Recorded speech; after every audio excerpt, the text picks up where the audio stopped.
সুপ্রিয় দর্শক বন্ধুরা, আসসালামু আলাইকুম। দূরে কাছে দেশে অথবা সে বাইরে থেকে প্রিয় বন্ধুরা, কনকনে এই শীতের রাতে যে যেখান থেকে বাস্তব জীবনের গল্প শোনার জন্য আমার সাথে জয়েন করেছেন আমি আপন।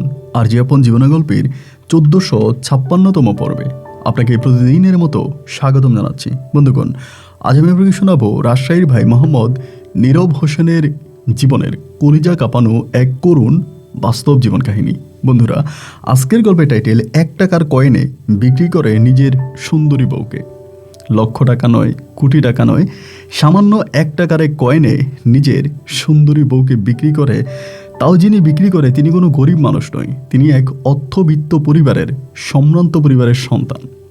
কেন শুধুমাত্র 1 টাকার কয়েনে নিজের ভালোবেসে বিয়ে করা বিবাহিত বউকে বিক্রি করে, তা শুনলে রীতিমতো আপনার চোখ কপালে উঠে যাবে।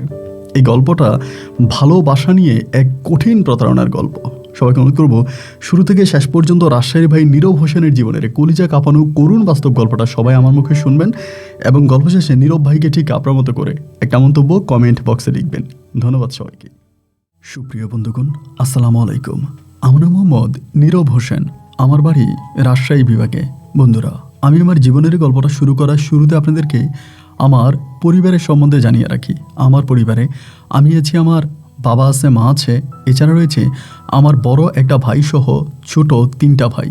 আমরা টোটাল 4 ভাই 1 বোন। আমাদের পরিবারটা রাজশাহী বিভাগের অদূরের কোনো এক অজপাড়া গাঁয়ের এক নিম্নবিত্ত পরিবার। আমার বাবা পেশায় ছিলেন একজন শিক্ষক।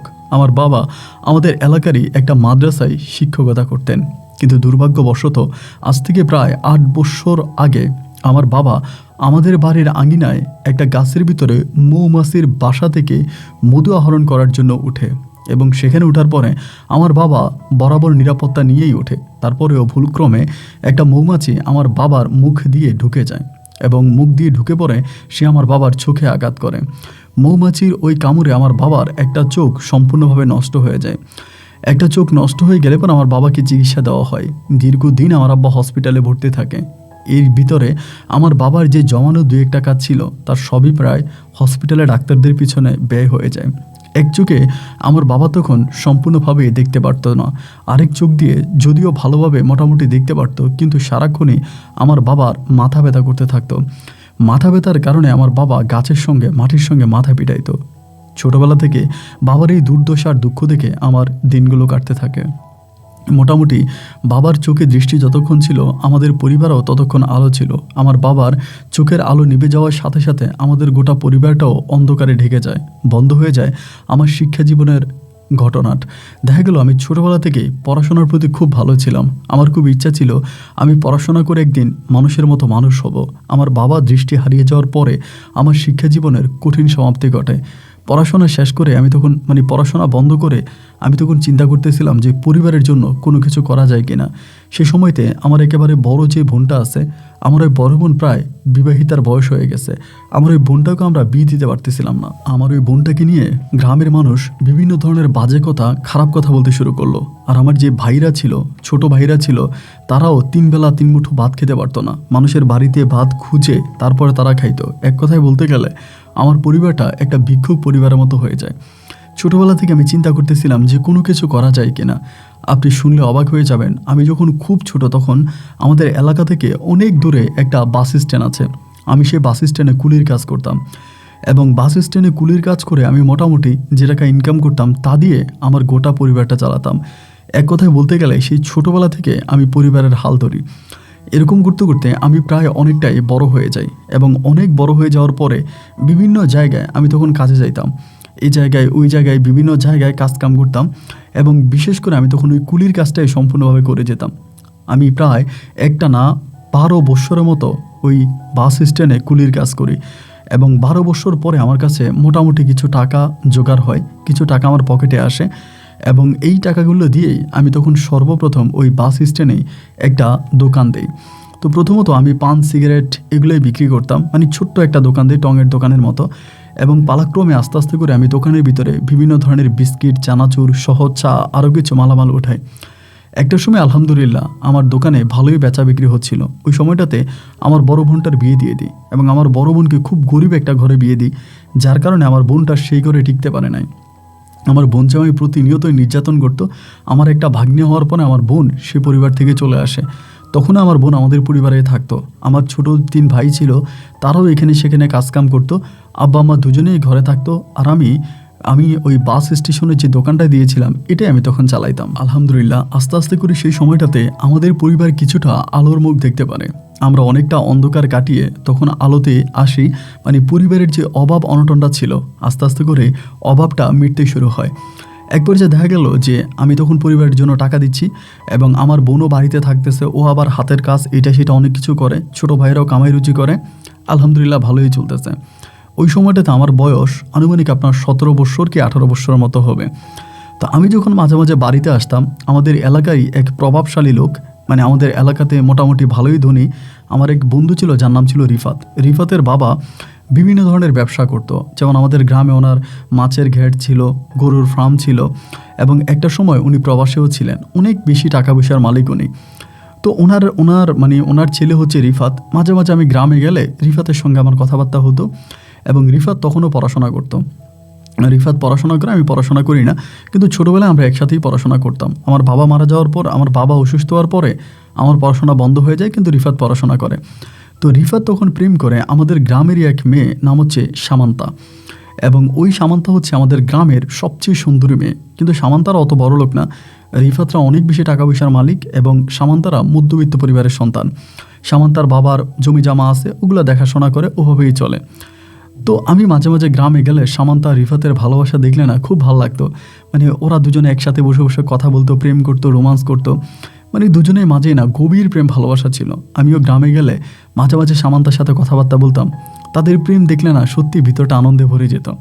তো এরকম করার পরে বেশ কিছুদিন পরে একদিন হঠাৎ করে রিফাত আমার দোকানে আসছে এবং সেদিন দেখলাম যে ওর মনটা অনেকটা খারাপ, মানে মনটা অনেকটা খারাপ, মুখটা কালো। আমি বললাম, কিরে দোস্ত, কী হয়েছে? এরকম মন খারাপ করে হঠাৎ করে গ্রাম থেকে শহরে আসলি, তা ঘটনা কি? আমার বলতেছে, আমি আর গ্রামে যাব না, আমি তোর কাছে থাকবো। আমি তখন বললাম, আমার কাছে থাকবি ভালো কথা, তুই থাক না, কী সমস্যা, কী হয়েছে? তারপরে আসার পরে ও কোনো কিছু করে না। ও কিন্তু সিগারেট খাইতো না। ওই সময়টাতেও প্রচুর সিগারেট খেতে শুরু করে। মানে আমার রুমের ভিতর আমি যে রুমে থাকি ওই রুমকে নিয়ে যাই, ও রুমের ভিতরে গিয়ে প্রচুর পরিমাণে স্মোক করতেছে। তখন আমি বললাম যে, কী ব্যাপার, তুই তো সিগারেট খাইতেছিস কেন, কী হয়েছে আমার কাছে বল। কী জানি একটা খুব টেনশানে আসিস, দেখে মনে হয় তোর ভিতরে খুব চিন্তা ঢুকে গেছে, কী হয়েছে আমাকে একটু বল না, আমি শুনি। আমাকে কোনো কিছুই বলে না, শুধু বলতেছে, দেখ দোস্ত, আমাকে বিরক্ত করবি না, আমার ভাল লাগে না, আমি যেমনি চলতে চাই আমাকে তেমনি চলতে দে। তো ও আবার বাড়ি থেকে টাকা ঢুকে নিয়ে আসছে, অনেক টাকা আছে ওর সাথে। তা আমার রুমের বধূ সিগারেট খাইতো এবং বিভিন্ন ধরনের নেশাও করতো। তো কেন হঠাৎ করে এরকম করতেছে বা কেন সিগারেট খাচ্ছে আমি না এগুলো বুঝতে পারি না। এভাবে একদিনও রুমের ভিতরে বসে আছে বা রুমে আছে, আমি দোকান খুলছিলাম, আনুমানিক ঘড়ির সময় প্রায় 12টা কি 1টার মতো বাজবে। ওই সময় আমার নাম্বার একটা কল আসে। নাম্বারটা আমি চিনি না, আননোন একটা নাম্বার। তো কল আসার পর আমি তখন রিসিভ করলাম। রিসিভ করার পরে জিজ্ঞেস করলাম, কে? আমারে বলে যে, নীরব, আমি সামান্তা। তো আমি বললাম, কোন সামান্তা? তো আমাকে বললো, আমাদের গ্রামের। আমি বললাম, হ্যাঁ, কিরে কেমন আছিস? ও বলে, হ্যাঁ ভালো আছে। আমি সামান্তা, নীরব, মানে আমি সামান্তা আর হচ্ছে রিফাত, আমরা এক ক্লাসেই পড়তাম আর কি, ছোটোবেলায় একই স্কুলেই পড়েছিলাম। তা আমি বললাম যে, কী হয়েছে? বলে, তোর কাছে কি রিফাত আছে? আমি বললাম, হ্যাঁ, রিফাত তো আমার রুমে আছে। বলে, কতদিন তোর এখানে? আমি বললাম যে, এই তো আজকে 3-4 দিনের মতো। তারপর বলে, কি করে ও? তো ও যেহেতু ওর গার্লফ্রেন্ড, আমি তো ওকে বলতে পারি না। আমি বললাম যে, না আসলে ওই তো আছে, আমার রুমেই আছে, ওর মনটা অনেক খারাপ, কেমন জানি একটা গম্ভীর গম্ভীর ভাব নিয়ে আছে, ওর মনের ভিতরে কেমন জানি একটা খারাপ লাগা কাজ করতেছি, কী হয়েছে আমারে বলতো।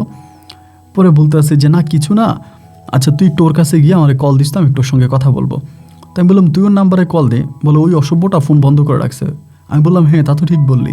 ও আসলে আমার কাছে আসার পর থেকে ওরা আমি কখনোই মোবাইল ফোন হাতে নিতে দেখি নাই, সবসময় দেখতাম যে ওর ফোনটা বন্ধই, মানে এর কারণটা কি তা ঠিক বুঝতে পারিনি। তো আমাকে বললো যে, আচ্ছা ঠিক আছে, তুই যদি ওর কাছে যাস তাহলে ওর একটু ফোন দিস। আমি বললাম, ঠিক আছে, আমি দুপুরবেলা খাবার খেতে গেলে তখন তোরে ফোন করবো। তো দুপুরবেলা আমি গেলাম রুমে, ঘুমে যাওয়ার পরে আমি ওরে বললাম যে, কিরে তুই কি সামান্তার সাথে রাগ করে আসছিস? বলে, না তো। আমি বললাম, তাহলে সামান্তা বলতেছে যে তোর সঙ্গে কথা বলবি, তুই নাকি নাম্বার বন্ধ করে রাখছিস, তার কারণ কি? তখন আমাকে বলতেছে যে, আমি এই মেয়ের সঙ্গে কথা বলবো না। আমি বললাম, এই মেয়ের সঙ্গে কথা বলবি না, তার কারণ কি, কী হয়েছে আমার কাছে বল, আমি শুনি। আমাকে বলে, দেখ দোস্ত, সত্যি ভালো লাগে না, উল্টাপাল্টা কথা বলবি না, এবং বাদ দে, তুই সব বাদ দে, মানে আমার সাথে কথাই বলতে চায় না। আমি বললাম, আরে সামান্তা আমাকে ফোন দিচ্ছিল, বললো তোর সঙ্গে কথা বলবে। ও বলে, তুই বলে দে আমি ওর সঙ্গে কথা বলবো না, ওর সঙ্গে আমার কথা বলতে ইচ্ছে করে না। তো এরপরে আর ও কথা বললো না, আমিও ফোন দিলাম না। রাতের বেলায় সামান্তা আমাকে আবারও ফোন দিল, তখন আমি দোকানে। তা আমারে বলে, কিরে তোর না বললাম যে ওর কাছে গিয়ে ফোন দেওয়ার জন্য? আমি বললাম, দেখ আমি তোর কাছে গেলাম এবং যাওয়ার পরে তোর কথাও বললাম, ও তোর কথা শুনতেই পারে না এবং ও তোর সঙ্গে কথাই বলবে না। আচ্ছা তোদের কী হয়েছে আমাকে একটু বলা যায়? ও তোদের তো রিলেশনটা অনেক ভালো ছিল, আসলে কি ও তোর সঙ্গে রাগ করে এখানে চলে আসছে? বলে হ্যাঁ, আমার সাথে রাগ করে চলে গেছে, ও পড়াশোনা ছেড়ে দিচ্ছে, ও পরীক্ষাও দেবে না, পড়াশোনাও করবে না। তো আমি বললাম, কেন পরীক্ষাও দিবি না, পড়াশোনাও করবে না, তা কী হয়েছে আমি একটু শুনি, আমার কাছে বল। আমাকে বলতেছে যে আমি বলতে চাই না, খুবই লজ্জার একটা বিষয়, বলতে অনেক লজ্জা লাগতেছে, আমি চাই না যে আমি এটা কারো কাছে বলি। আমি বললাম, সামান্তা দেখ, আমরা তো একসঙ্গেই পড়াশোনা করেছি, তুই আমি তারপর রিফাত, আমরা তো একই স্কুলে পড়েছি। আমি হয়তো ভুল, মানে আমার হয়তো ভাগ্য খারাপ, আমি আজকে শহরে দোকান চালাইতেছি, তোরা তো ভালো আছিস, তোরা তো পড়াশোনাও করতেছিস, তা কী হয়েছে আমাকে একটু বল, আমি শুনি। ও বলতেছে, দোস্ত তোর কাছে বলতে পারি, কিন্তু তুই ওকে বলিস না, যদি বলিস তাহলে ও আমার উপর আরও খেপে যাবে, আরও রেগে যাবে। আমি বললাম, আচ্ছা ঠিক আছে, আমি বলবো না, তুই আমার কাছে বল কী হয়েছে। বলে, দেখ আমরা এখনও বিয়ে করি নাই, আমাদের এখনও বিয়ে হয় নাই, তো বিয়ে না হওয়ার পরেও ওর অনেক অন্যায় আবদার আমি এই পর্যন্ত মেনে নিয়েছি, অনেকগুলো অন্যায় আবদার আমি মানছি, কিন্তু লাস্ট পর্যন্ত এসে আমাকে অফার করলো ও আমাকে নিয়ে কুয়াকাটা যাবে, আমাকে নিয়ে কুয়াকাটা যাবে, এবং ও আমাকে বলতেছে আমি ওর সঙ্গে কুয়াকাটা যাইতে। আমারে বলে, তুমি তোমার খালার বাড়িতে যাবা এবং তোমার খালার বাড়িতে গিয়ে তুমি সেখান থেকে আমার সঙ্গে কুয়াকাটা যাবা। তো আমি বললাম, ভালো কথা, ও তোর সঙ্গে প্রেম করে তো বলতেই পারে।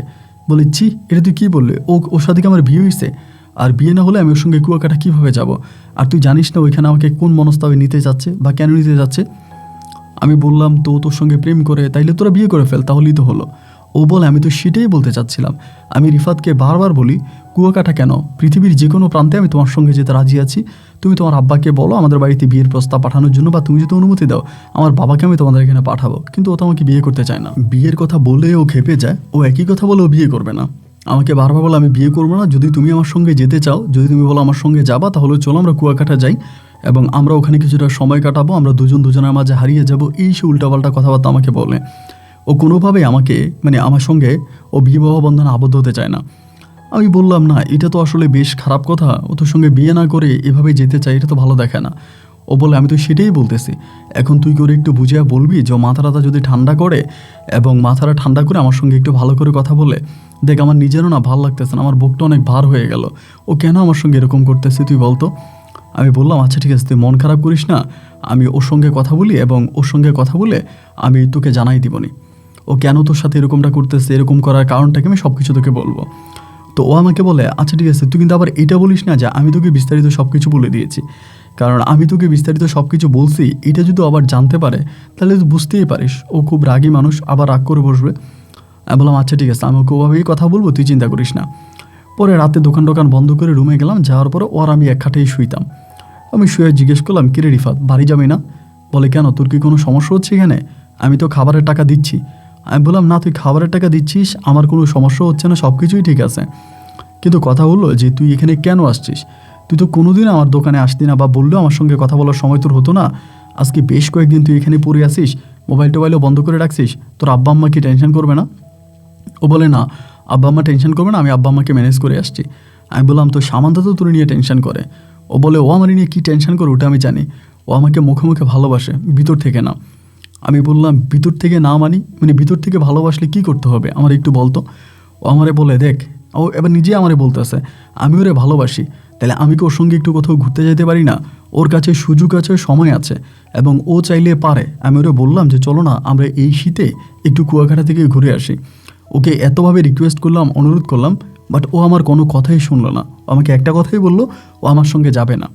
তো কেন বলতো, আমি ওকে ভালোবাসি, এটিকে আমার হতে পারে না? আমি তখন বললাম যে দোস্ত দেখ, যেহেতু তোর সঙ্গে যেতে চাচ্ছে না এভাবে, তো একটা কাজ কর, তোর বাবার তো টাকা পয়সার অভাব নাই, আর তুইও পরিবারের বড় ছেলে, তোদের তো সবই আছে, তুই বিয়ে করে ফেল, এবং বিয়ে করে তুই ওরে নিয়ে কুয়াকাটা কেন, পৃথিবীর যে কোনো জায়গায় যা। ও তখন আমাকে বলতেছে, আরে তুই দেখি সামান্তার মতো কথা বলিস, কি সামান্তা তোর ব্রেন ওয়াশ করে দিছে? আমি বললাম, না না না, সামান্তা আমার ব্রেন ওয়াশ করেনি, আর সামান্তার সঙ্গে আমার এই বিষয়ে কোনো কথাও হয়নি। ও আমাকে বলে, এখনই কি আমার বিয়ের বয়স হয়েছে তুই বল? আমি সবেমাত্র পড়াশোনা করতেছি, তো এখনও তো আমার বিয়ের বয়স হয়নি, আমি এখন কী করে আমার আব্বাকে বিয়ের কথা বলি? আর আমি তো ওকে ওয়াদা করেছি আমি ওকে বিয়ে করব, ওর সঙ্গে আমার ওয়াদাবদ্ধ, আমি ওর সাথে শপথ করেছি আমি ওকেই বিয়ে করব, আমি ওকে ছাড়া অন্য কাউকেই বিয়ে করব না, তাহলেও আমাকে কেন বিশ্বাস করতে পারে না? তো আমি বললাম যে দেখ, আসলে এই বিষয়ে তো আমি জানি না ও তোকে কেন বিশ্বাস করে না বা কেন যায় না, বাট আমার কাছে মনে হয় যে একটা অবৈধ সম্পর্কে থাকার চেয়েও দুজনে বিয়ে শাদী করে ফেললে এটাই মনে হয় ভালো হয়। তা এইভাবে ও তখন আমারে বললো যে না, ওরে বল আমার সঙ্গে কুয়াকাটা যাইতে, তুই ওরে বুঝিয়া বল, আমারে বলে তুই ওরে বুঝিয়া বল। মানে ও বলতেছে ওরে বুঝাইতে আর এ বলতেছে ওরে বুঝাইতে। মানে ওরা দুজনে আমাকে তখন মানে আপনার থার্ড পার্টি হিসেবে তখন মানে আমাকে অ্যাকসেপ্ট করে। তা আমি সামান্তাকে বুঝাবো কি? আমি তো সামান্তাকে এই বুঝ কখনোই দেবো না যে বিয়ে ছাড়া তুই হচ্ছে রিফাতের সঙ্গে কুয়াকাটা থেকে ঘুরে আয়, এটা তো আমি বলবো না। এভাবে প্রায় রিফাত আমার বাসায় 1 সপ্তাহ মতো ছিল। 1 সপ্তাহ থাকার পরে রিফাত আমার বাসা থেকে চলে গেছে এবং 1 সপ্তাহে প্রায় প্রত্যেক দিনে সামান্ত আমাকে ফোন দিত, ফোন দিয়ে কান্নাকাটি করতো, দেখ আমি ওকে ভালোবাসি, আমাকে পছন্দ করি, কিন্তু ওর এই অন্যায় আবদারটা আমি মেনে নিতে পারতেছি না, ও কেন বুঝে না, ওরে একটু বুঝাস না, তোরা কি ওরে একটু বুঝাইতে পারিস না। মানে আমাকে বারবার এই সমস্ত কথাগুলো বলে। আমি বললাম আচ্ছা ঠিক আছে, তুই এই নিয়ে টেনশন করিস না, আমি বুঝাবো। মানে রিফাতকে বলি আমি সামান্তাকে বোঝাবো, আর সামান্তাকে বলি রিফাতকে বোঝাবো, কিন্তু আমি কাউকে কোনো কিছু বুঝাই না, আমি আমার মতো করেই সময় কাটাচ্ছি। এভাবেই সপ্তাহখানিক পরে আমার বাসা থেকে রিফাত তখন চলে গেল। আমারে বললো যে ঠিক আছে দোস্ত আমি চলে যাই। 1 সপ্তাহ পরে চলে গেছে। তো চলে যাওয়ার প্রায় কিছুদিন হয়ে গেল, ও বাড়িতে যাওয়ার পরে মানে আর আমাকে ফোন দেয় না, সামান্ত আর আমাকে ফোন দেয় না, আমি আর ওরা ফোন করি না। এইভাবে 3 থেকে 4 দিন পর আমি তখন বাড়িতে গেছি। মানে রিফাত বাড়িতে যাওয়া 3 থেকে 4 দিন পরে বাড়িতে গেছি। এবং যেদিন আমি বাড়িতে গেছি ওই দিন মানে আমি বাড়িতে গেছি বিকালবেলা, ওই দিন দুপুরেই নাকি রিফাত এবং সামান্তার সাথে প্রচুর ঝামেলা হয়ে গেছে এবং গ্রামীণভাবে সেখানে দরবারও ডাকা হয়েছে। তো আমি তখন মানে গ্রামে গিয়ে জানতে পারি যে মানে এই রিফাত নাকি সামান্তাকে দর্শন করার চেষ্টা করছিল, ওর শরীরে হাত দিয়েছে, ওর সঙ্গে খারাপ কিছু করার চেষ্টা করছে এবং ও নাকি রাস্তার মধ্যেই রিফাতকে জুতা দিয়ে মারছে। এবং এই নিয়ে গ্রামের ভিতর অনেক ঝামেলা চলতেছে, এগুলো আমি শুনতেছি। শোনার পরে সেই রাতের বেলায় আমি তখন সামান্তারে কল দিলাম, আমি তখন গ্রামে। কল দেওয়ার পরে আমি বললাম কী রে, শুনলাম এরকম ঘটনা। বলে হ্যাঁ ও তো আমার এরকম করছে। আমি বলি কী হয়েছে? বলে আমি কলেজ থেকে আসতেছিলাম, এমন ঘটনা, ওই একরকম রাস্তার মধ্যে আমার সঙ্গে এগুলো করে বসছে। আমি বললাম তাহলে এখানে মানুষ ছিল না? বলে হ্যাঁ মানুষ ছিল, আমি চিল্লি করছি, তারপর মানুষ ওরে মারছে, আমি ওর জুতো দিয়ে পিটাইছি, ও খুব খারাপ, ওর সঙ্গে আর আমার যাবেই না। তো আমি ওর কথা শুনে খুব খারাপ লাগলো। এরপরে আমি রাতটা কাটিয়ে সকালবেলা রিফাতের সঙ্গে দেখা করার জন্য ওদের বাড়িতে গেলাম। দেখলাম ও বাড়ির মধ্যে আছে, ওর আব্বা আম্মা ওরে খুব বকাবকি করতেছে, মানে ওর মুড অনেক খারাপ। তারপর আমি গিয়ে বললাম দোস্ত কী হয়েছে আমারে বলতো। বলে দেখ এমন ঘটনা, আমি তোরে ভালোবাসি, আমি কি ওর হাত ধরতে পারি না? আমি ওর হাত ধরাতেও চিৎকার দিয়ে বসছে, গ্রামের লোকজন এসে আমাকে ধরছে এবং ও তাদের সামনে আমাকে যা খুশি তাই বললো এবং নিজের পায়ের জুতা খুলে ও আমাকে পিটাইছে। ওরে আমি ভালোবাসি, ও আমারে ভালোবাসে, কিন্তু আমার সঙ্গে এই কাজটা কীভাবে করলো? আমি তখন বললাম যে রিফাত দেখ, আমি তোকে বারবারই বলছিলাম যে তুই বিয়ে করে ফেল। আজকে যদি তুই বিয়ে করে ফেলতি তাহলে তুই সমস্যাটা হতো না, তুই বিয়েটা কেন করলি না? আমি এত করে বললাম যে বিয়েটা করে ফেল, কিন্তু তুই বিয়ে করলি না, আর বিয়ে করলি না বলেই কিন্তু আজকে এই সমস্যাটা হচ্ছে। ও তখন আমাকে বলতেছে আচ্ছা ঠিক আছে, যা হবার তা তো হয়েছেই, এখন আমি এই মেয়ের সঙ্গে আর কোনো রিলেশন রাখবো না, ও আমার সঙ্গে চিট করেছে, আমি ওকে দেখে নিব, ওর এই করবো সেই করবো, মানে এগুলো আমাকে বলতেছে। আমি বললাম যে দেখ দোস্ত, এসব করার দরকার নাই, মেয়ে যেহেতু রাজি হয় না কোনো খারাপ কিছু করার জন্য, তাহলে মেয়েটা নিশ্চিন্তে বলতে পারিস ও খুব ভালো। আমারে বলে তুই বলতেছিস ভালো, ও একটা দুর্চরিত্রা, ওরে আমি চিনি না, ও বিভিন্ন ছেলেদের সঙ্গে খারাপ কাজ করে বেড়ায়, আর আমার কাছে আসলে ও ফির সাহেব সাজে না, ওর ফির সাহেব আমি ছুটাবো, আমি পুরো গ্রামবাসীর কাছে ওর বদনাম আমি রটাই দিব, ও আমার সঙ্গে এই করছে সেই করছে, এগুলো বলতেছে। আমি বললাম দোস্ত আচ্ছা মাথা ঠান্ডা কর, সব কিছু ঠিক কর এবং একটা সময় সব ঠিক হয়ে যাবে, তুই মানে মাথা ঠান্ডা কর। এরকম করে আমি তখন রিফাতকে বুঝাইলাম নিজের মতো করে এবং বুঝিয়ে শুনিয়ে এবার আমি চলে আসছি, আমি চলে আসছি আমার কাজে, আমার বাড়িতে চলে আসছি। আমার বাড়িতে আসার পরে ঘোরাফেরা করলাম, বাড়িতে থাকলাম এবং থেকে তার পরের দিন আমি আবার আমার দোকানে চলে আসি। এভাবে প্রায় 3 দিন কেটে গেছে। তো আমি আর কাউরে ফোন দিই নাই, কেউ আর আমাকে ফোন দেয় নাই। 3 দিন পরে একদিন রাত আনুমানিক 11:30 বাজে সামান্ত আমাকে ফোন দিছে, তখন রাত্র 11:30 বাজে আমার কাছে ফোন দিয়া ও চিৎকার করে কান্না করতেছে।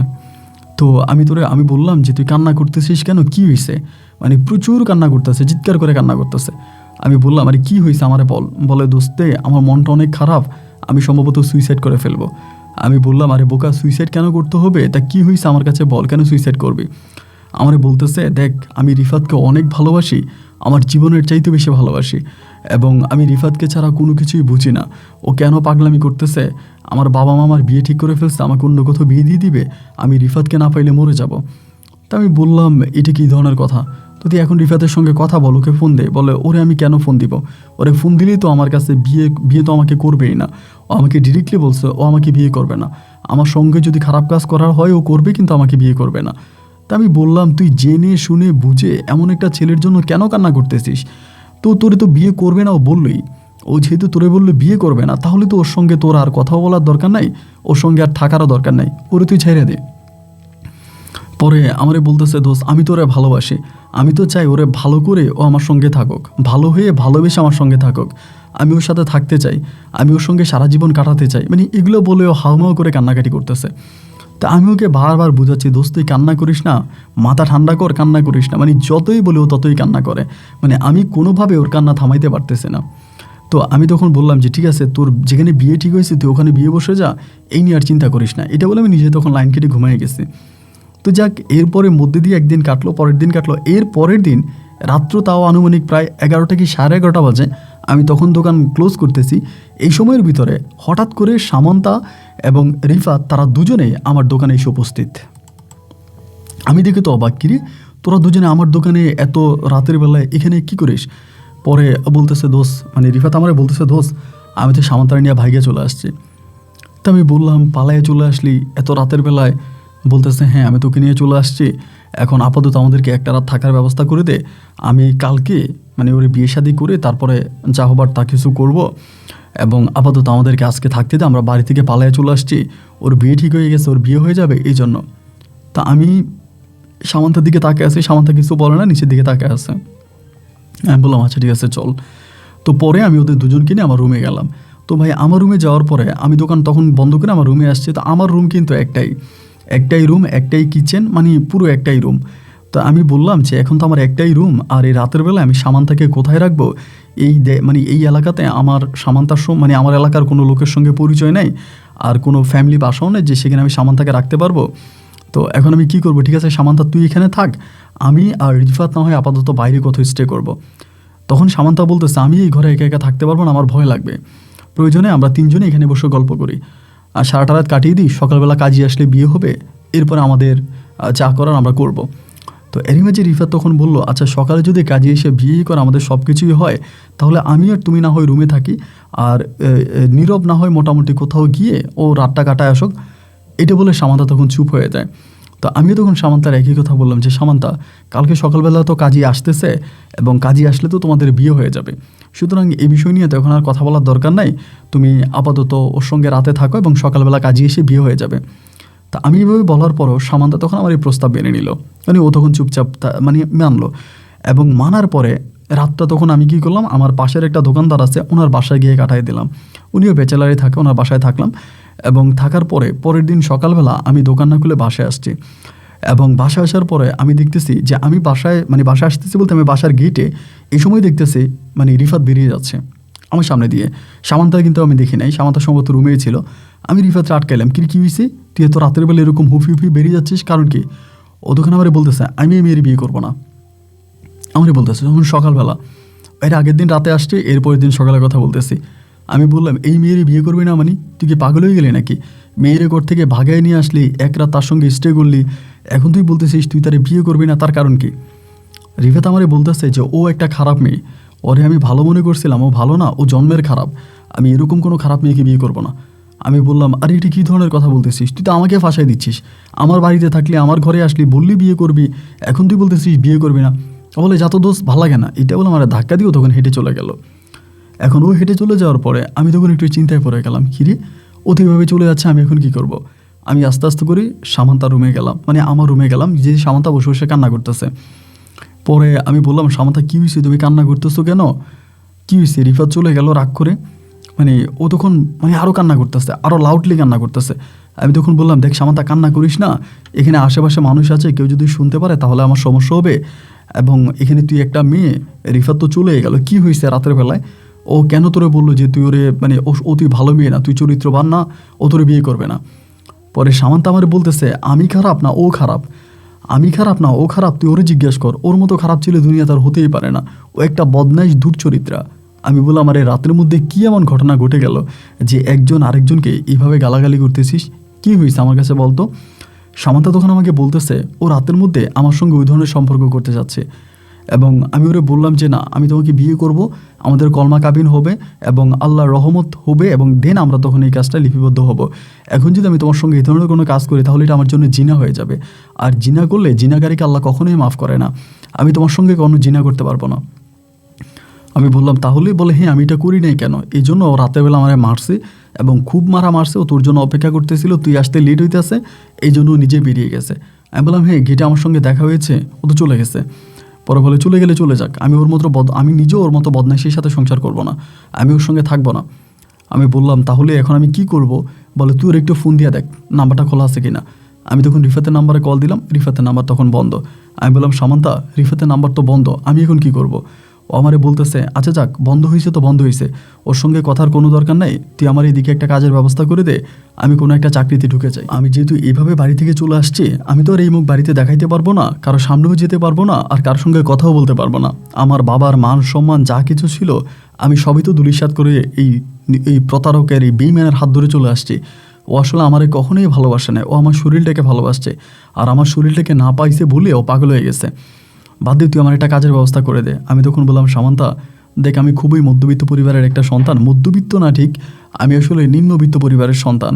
তোদের এই বিপদের দিনে আমি তোদেরকে আশ্রয় দিয়েছি, আমার এখানে রেখেছি, এখন এমন একটা পরিস্থিতি হয়ে গেল আমি কি করব ঠিক বুঝতে পারতেছি না। ও আমারে বলে তুই টেনশন করিস না, তোর কোনো সমস্যা হবে না, তোর কোনো ক্ষতি হবে না, তুই জাস্ট আমাকে একটা চাকরির ব্যবস্থা করে দে। তখন আমি বললাম আচ্ছা ঠিক আছে, তুই আপাতত আমার দোকানে আমার রুমে থাক, এরপর আমি দেখি ওরে কোনোভাবে আনা যায় কিনা, রিফাতরে কোনোভাবে আনা যায় কিনা। দেখেন আমি এদিক দিয়ে রিফাতকে আনার জন্য চেষ্টা করতেছি, তারই মাঝে ওই দিন মানে ওই সারাটা দিন কেটে গেল, রিফাতের ফোনও বন্ধ, রিফাতরে পাইলাম না। রাতের বেলায় ঘরে আসছি, আসার পর আমি সামান্তারে বললাম যে সামান্তা বলে দেখ তুই রুমে থাক, তুই নিচে থাকবি আমি উপরে থাকবো, বা আমি উপরে থাকবো তুই নিচে থাকবি, কোনো সমস্যা নেই, আমরা এইভাবেই থাকবো। আমি বললাম যে দেখ এখানে আবার কোন একটা ঝামেলা হয়ে যায়, এই কথা বলি তখন আমি ওই রুমের মধ্যেই ছিলাম। তখন ও খাটে ঘুমাইছে, আমি নিচে ঘুমাইছি। তখনই প্রায় রাত্র আনুমানিক প্রায় 12টা কি 1টার মতো বাজে। ওই সময়ের ভিতরে হঠাৎ করে কারা যেন এসে আমার ঘরের দরজা ঠক ঠক ঠক ঠক করে শব্দ করতেছে। আমি তখন লাফ দিয়ে উঠে বসে গেলাম, কে? আমি জিজ্ঞেস করলাম কে? তারপর দেখি বাড়িওয়ালা কথা বলতেছে, বাড়িওয়ালা বলতেছে আমি মুজিব, দরজা খোলো। নীরব। এটা বলার পর বললাম কাকা এত রাতে আপনি? বলো খোলো, কথা আছে। আমি তখন দরজাটা খুললাম এবং দরজাটা খোলার সাথে সাথে আমি দেখলাম ঘরের গেটে দাঁড়িয়ে আছে আমাদের এলাকার প্রাক্তন চেয়ারম্যান দুলাল চেয়ারম্যান এবং আমার বাবা আমার মা এবং আরও কয়েকজন লোক। মানে আমি তাদেরকে দেখে তো অবাক, এবং এই মুহূর্তে আমার আম্মা ঘরে ঢুকে আমাকে ধাম ধাম করে 2 থাপ্পড় দিয়ে দিল, এবং থাপ্পড় দেওয়ার সাথে সাথে দুলাল চেয়ারম্যান তখন এসে আমার কলার চেপে ধরলো, ধরে সামান্তার এখান থেকে নিয়ে গেল এবং আমাকে এখান থেকে নিয়ে মানে কলার চেপে ধরে আমাকে এখান থেকে বের করলো। বের করে আমাকে তখন তারা গাড়িতে উঠাই ফেললো। আমারে কোনো কিছু বলার সুযোগ দিল না, মানে আমি কোনো কিছু বলতে পারলাম না এবং সামান্তারও কোনো কিছু বলার সুযোগ দেয় নাই। সেই থেকে আমার মা ওদের পায়ে ধরতেছে, তো আপনাদের পায়ে ধরি আমার ছেলেটার আপাতত ছেড়ে দেন, আমার ছেলেটার জীবনটা নষ্ট করে না, ছেড়ে দেন। কিন্তু তারা আমার মায়ের কোনো কথা না শুনেই রাস্তার মধ্যে আমার মাকে তখন তারা গাড়ি থেকে নামিয়ে দিল। গাড়ি থেকে নামিয়ে দিলে তারা সামান্তাকেও গাড়ি থেকে নামাই দিয়েছে, সামান্তার আব্বার সঙ্গে সামান্তা চলে গেছে এবং দুলাল চেয়ারম্যান আরও কয়েকজন মিলে তখন আমাকে সেখানে মারছে গাড়ির মধ্যে। আমাকে এমন মারা মারছে, আমি সে মারির বর্ণনা দিয়ে আপনাকে শেষ করতে পারবো না। আমাকে মেরে এই শেষ রাত আমাকে তখন আমাদের লোকাল যে থানা ছিল ওই থানাতে আমাকে তখন সোপর্দ করে, থানার মধ্যে তারা দিয়ে দেয় এবং দিয়ে তারা আমার নামে সেখানে কোন কোন মামলা দিয়ে আমার জেলে ঢুকিয়ে দেয়। এরপর থেকে আমি সামান্তার আর কোনো খবর পাচ্ছিলাম না, মানে সামান্তা কোথায় আছে না আছে, কী হইছে না হইছে এর কোনো কিছু আমি জানি না। দীর্ঘ প্রায় 15 দিন আমি জেল হাজতে থাকি এবং 15 দিন আমার মা খুব কষ্ট করে, আমার আব্বা তো মাস্টার ছিলেন, বিভিন্ন ভালো ভালো মানুষের সঙ্গে সম্পর্ক আছে, এইজন সেইজন মানুষ টানুষ ধরে খুব কষ্ট করে ভাই আমাকে জেল থেকে বের করে। আমাকে জেল থেকে বের করে ইতিমধ্যে আমার দোকান টোকান সব কিছু তারা লুট করে নিয়ে যায়, আমার দোকানে কোনো মালামালও রাখে না, আমার দোকানটাও ভেঙে ফেলে। এবং জেল থেকে বেরোয়ার পর আমার মা তখন আমাকে আমার নানু বাড়িতে নিয়ে যায়। আমি জেলে থাকা অবস্থায় মায়ের সঙ্গে কোনো কথা বলতে পারিনি, কি হয়েছে, কেন আমি জেলে আসলাম, কি ঘটনা, এর কোনো কিছু কিন্তু আমি জানতাম না। বাড়িতে যাওয়ার পরে ঘরে মানে আমার নানু বাড়িতে যাওয়ার পরে আমি তখন মারে জিজ্ঞেস করলাম যে মা কি হয়েছে, আমারে কেন পুলিশে ধরে নিয়ে গেল? মা আমারে বলে সামান্তারে তোর ঘরে পাইছে, এরপরও কি তুই বুঝিস না যে তুই কি করছিস, কেন তোরে পুলিশে দেওয়া হলো, কেন তোরে মারলো? আমি বললাম মা সামান্তার সঙ্গে তো আমার কোনো সম্পর্ক নাই। মা বলে সম্পর্ক যদি নাই থাকবে তাহলে এই সামান্তা তোর ঘরে কেন? আমি বললাম সামান্তা তো আমার সাথে পালিয়ে আসছে রিফাতের সাথে। এই কথা বলা মাত্রই আমার মায়ের চোখ তখন কপালে উঠে গেল। আমার মা বলে কি বললি, রিফাত? রিফাত আসলো কোত্থেকে? আমি বললাম হ্যাঁ, রিফাতই তো সামান্তারে নিয়ে আমার ঘরে আসছে, আইসা সামান্তাকে বিয়ে করার কথা বলবে, মানে সামান্তাকে বিয়ে করবে এ কথা বলে রিফাত সামান্তাকে আমার এখানে রাখিয়ে চলে গেছে। এর আগের রাতেও তো সামান্তা রিফাত এক রুমেই ছিল। আমার মা বলে আমরা তো শুনলাম তুই নাকি সামান্তারে নিয়ে পালাইছিস, সামান্তার লগে তোর প্রেম আছে এই জন্য সামান্তা তোরে নিয়ে পালাইছে, এই কথা তো রিফাতে গ্রাম মানে পুরো গ্রামে রিফাতে তো বলে দিছে। আমি বললাম রিফাত বলে দিছে পুরো গ্রামে? বলে হ্যাঁ, এই কথা পুরো গ্রামে রিফাতে ছড়াই দিছে যে সামান্তার সাথে তুই পালাইছিস। আমি বললাম রিফাত নিজেই সামান্তারে নিয়ে গেল আর শেষ পর্যন্ত ফাঁসাই দিল আমারে? মা বলে হ্যাঁ, তোরই তো ফাঁসাই দিছে। তখন ভাই মনটা এত খারাপ হয়ে গেছে যে আপনাকে আর বলে বোঝাতে পারবো না। মানে মানে ভীষণ রকমের মনটা খারাপ হয়ে গেল যে আমার সঙ্গে এরকম ঘটনা ঘটলো। এবং আমি তখন মন খারাপ করে প্রায় 18 দিনের মতো আমার নানু বাড়িতে পড়ে আসি। 18 দিন নানু বাড়িতে পড়ে আসি, দোকানপাট ব্যবসা বাণিজ্য মোটামুটি সব কিছু শেষ। তো 18 দিন পরে আমি তখন মোবাইল থেকে মানে আমার তো সিমটা আমি আবারও চালু করি জেল থেকে বেরোবার পরে। 18 দিন পরে একদিন দুপুরবেলা সামান্তা আমার ফোন দেয় আমার সিমে। ওর নাম্বার থেকে ফোন আসে, আমি প্রথমবার রিসিভ করি না, যে কে না কে কল দেয় তা তো জানি না। দ্বিতীয়বার রিসিভ করি, রিসিভ করার পরও আমারে বলে যে নীরব তুমি কোথায়? আমি বললাম আমি যেখানেই আছি। কেন, কী হয়েছে? আমার বলে নীরব আমি তোমার সঙ্গে একটু দেখা করব। আমি বললাম দেখো তোমার সঙ্গে আমার দেখা করার কোনো প্রয়োজন নাই, তুমি যেখানে আছো সেখানে ভালো থাকো। আমি আর তোমাদের ওই ক্যাচালের মাঝে থাকতে চাই না, আমি তোমাদের ওই ঝামেলার মাঝে থাকতে চাই না। ও তখন আমাকে বলে দেখো আমি সিমটা মাত্র চালু করছি তোমার একটু ফোন দেওয়ার জন্য, আমি বাড়ি থেকে পালায়ে গেছি, আজ বহুদিন হয়েছে, আমি তোমার সঙ্গে একটু দেখা করবো, তুমি কোথায় আছো বলো। আমি বললাম বাড়ি থেকে পালাই আসছো, পালাই গেছো কেন? ও আমাকে বলে আমি সব কিছুই তোমারে বলবো, আগে তুমি আমার সঙ্গে একটু দেখা করো, কোথায় আমরা দেখা করতে পারি আমাকে সেটা বলো। আমি তখন বললাম যে ঠিক আছে আমি আমার নানু বাড়িতে আসছি অমুক জায়গায়। তো বলে তাইলে আমি কোথায় আসবো? আমি বললাম তুমি নানু বাড়ির সামনে একটা স্কুল আছে, স্কুলে মাঠে আসো, আমি তোমার সঙ্গে দেখা করব। ও বলে ঠিক আছে, আমি মোবাইল ফোনটা বন্ধ করে দিচ্ছি, আমি স্কুলের মাঠে গিয়ে তারপর তোমাকে আবার কল দিব। তারপর আমি স্কুলের মাঠের ওখানে মানে মাঠের একটা কর্নারে গিয়ে দাঁড়ায় আসি। ও তখন আসছে, রিক্সা থেকে নামছে, নামার পরে দেখলাম ও মোবাইল অন করতেছে, আশেপাশে দেখলাম কেউ নেই। পরে আমি গিয়ে ডাক দিছি, ডাক দেওয়ার পরে ও তখন মোবাইলটা অন না করে আমার কাছে আসছে। স্কুলের কর্নারে তখন দাঁড়িয়েছে একটা প্রাইমারি স্কুল। পরে আমারে বলতেছে যে নীরব তুমি ঠিক আছো? আমি বললাম হ্যাঁ আমি ঠিক আছি। ও তখন আমার জড়াই ধরে কান্না শুরু করে দিয়েছে, স্কুলের মাঠের মধ্যেই জড়াই ধরে কান্না করতেছে। আমি বললাম আরে কী করতেছো? ও তখন আমার কপালে চুমো দেয়, গালে চুমো দিয়ে বলতেছে যে নীরব আমি তোমাকে ভালোবাসি, নীরব আমার জন্য তুমি অনেক কষ্ট পাইছো, বিনা কারণে তুমি জেল খাটছো, তোমার ওরা গাড়ির মধ্যে মারছে, নীরব আমি তোমাকে ভালোবাসি, আমি তোমাকে আমার অন্তঃস্থল থেকে ভালোবাসি নীরব। বিশ্বাস করো আমি একটা প্রতারককে ভালোবাসছিলাম, একটা বেঈমানকে ভালোবাসছিলাম, যে বেঈমান আর প্রতারক আমার জীবনটাই পুরো নষ্ট করে দিয়েছে। ওর মতো বেঈমান আর প্রতারক হতেই পারে না। আমি তোমাকে ভালোবেসেছি এবং আমি তোমার সঙ্গেই সারা জীবন থাকবো, আমি তোমার সঙ্গে সারা জীবন থাকবো। প্লিজ তুমি আর কখনো কোনো দিন আমার সঙ্গে তুমি আর কখনো কোনো দিন এরকমটা আর হবে না, আমরা একসঙ্গে থাকবো। আমি বললাম আচ্ছা ঠিক আছে আমরা না হয় একসঙ্গেই থাকবো, কিন্তু তুমি কি আমাকে ভালোবাসো? আমাকে বলে হ্যাঁ আমি তোমাকে ভালোবাসি। তো এটা বলার পর আমি তখন আমার নানু বাড়িতে ওরে নিয়ে গেছি। তা আমার নানু আবার আমাকে খুব ভালোবাসতো। পরে নানুর কাছে আমি বললাম যে নানু আমাকে ভালোবাসি, আমাকে বিয়ে করব। এবং নানু শুনে মোটামুটি প্রথম দিকে একটু রাগ করলো যে হঠাৎ করে এখন বিয়ে করতে হবে কেন, বা আমি একটা ঝামেলার ভিতরে আছি। তারপরও নানু রাতের বেলায় হুজুর ডেকে আমাদের বিয়ে করাই দিল। রাতের বেলায় হুজুর ডেকে আমাদেরকে বিয়ে করাই দিল। আমরা তখন মানে দুজনেই মোটামুটি বিবাহ বন্ধনে আবদ্ধ হয়ে গেলাম। তো বিবাহ বন্ধনে আবদ্ধ হওয়ার পরে এর পরের দিন সকালবেলা আমার আম্মা তখন আসছে, আমার আম্মা আসছে আর আমার বড় বোন আসছে আমাদের নানু বাড়িতে। আসার পরে তারা দেখে যে সামান্তা এখানে, এবং আমার নানু তখন বললো যে আমি তোদেরকে কালকে রাত্রে বিয়ে পড়াই দিছি।